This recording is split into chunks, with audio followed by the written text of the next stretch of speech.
The president has said Jack Smith should go to jail. Will you investigate Jack Smith? Senator, I haven't seen the file. I haven't seen the investigation. I haven't looked at anything. It would be irresponsible of me to make a commitment. And sitting here today, Senator, 72% of Americans please, I only have have 7 lost minutes. faith in the Department of Justice. Sitting here today, are you aware of any factual predicate to investigate Jack Smith? Sitting here today, yes or no? Senator, I will look at the facts and the circumstances. You can't answer that question? that's You seem reluctant to answer a simple question.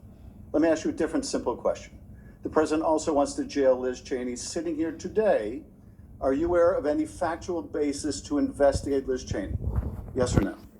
Senator, that's a hypothetical, and I'm not going to answer that. We're also worried about Liz Cheney, Senator. The president has You know what called we for should this. be worried about? Ms. Bondi, The please crime rate answer in my questions. California right now You is are aware, through the roof. Ms. Bondi, Your my- robberies Ms. are Bondi, 87% higher than the national My question average. is this. That's what I My want to be question is this. focused on, Senator. Do you have the If I'm power to confirmed say as no to the Attorney president? General.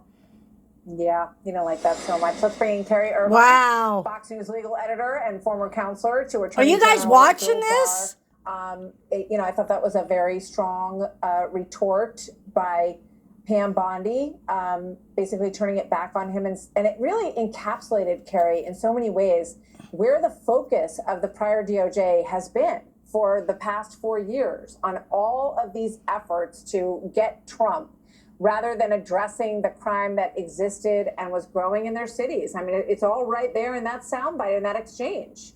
Well, that's why I thought it was interesting when she was asked, repeatedly asked these kinds of hypotheticals like the one that you just played. And she gave the standard answer for the most part, which is, I'm going to follow the facts and the law. That's the answer you always hear from AGs, deputy AGs, and U.S. attorneys. But at one point, Martha, she added in, with good faith. And I thought, that's interesting and good for her. That's wise. Why did she say in good faith? Because how many times, to your point, since 2016, did we see the justice system abused and manipulated against Donald Trump when, say, career officials or the like brought a case to an AG? I like Pam or Bondi. a US attorney She's and said, another "Look, good little here are the facts, lefty. here are the law." But She's it a left-handed completely girl. lacked good faith, and it was politically driven. Not and that it was that just has a lot simply to do an with effort anything, to but get I Trump. do So I thought that was very notice wise things. that she added that, because what she was saying there is it's not just the letter of the law, it's the spirit of the law, which, as we know, has been basically eradicated. I'm learning over the last quite number a of years when bit it comes to here. Trump. And I think that we should all have faith, as you bring it up, ultimately in the justice system, because these cases that have been pursued and pursued and pursued fell apart under their own weight. And I think that, as challenging as it has been, Interesting. and as many people who've lost faith in the I'm Justice gonna keep Department, she watching cited this. the numbers. It's very disheartening in this country. In the end, these cases fell apart, and she made it clear today she wants to focus on crime and keeping Americans safe in the country. Here's a little bit more. Let's look at this montage to get people the flavor of this hearing today. Watch. If confirmed, I will fight every day to restore confidence and integrity to the Department of Justice and each of its components. The partisanship, the weaponization will be gone. At issue, I believe, in this nomination hearing is not your competence nor your experience.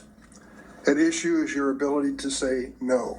I think you're the perfect pick at one of the most dangerous times in American history.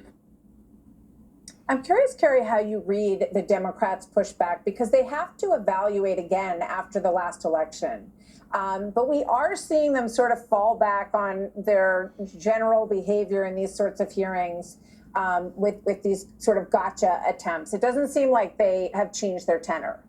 Although I do think they were treading a bit more lightly. I do think that she was so successful in her retorts against Adam Schiff that when he questioned her again in the next round, he had definitely backed off a bit, was much softer in his tone, realizing that he's going to need her help. I also thought See, we can learn so much every day. that Donald Trump was going to use